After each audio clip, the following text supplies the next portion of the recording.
আজকের কুয়াশার জনজীবন খুবই বিপর্যস্ত, মানে খুবই অবস্থা খারাপ। কয়েকদিন চলবে মনে হয় এরকম আবহাওয়া। মানে সবার মানে ঠান্ডায় তো অবস্থা খুবই খারাপ।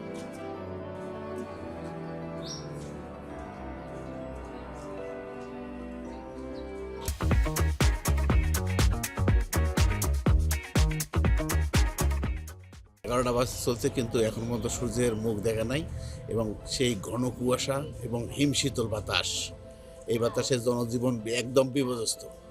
তো কুড়িগ্রামে সেইভাবে শীতের বস্ত্র এবং খেটে খাওয়া ছিন্নমূল মানুষের কোনো কাপড় চোপড় থেকে কিছুই নেই। তারপরেও মানুষকে সকাল থেকে তার কাজের জন্য রাস্তাঘাটে এবং বিভিন্ন পথে পথে প্রান্তরে ছুটে বেড়াচ্ছে।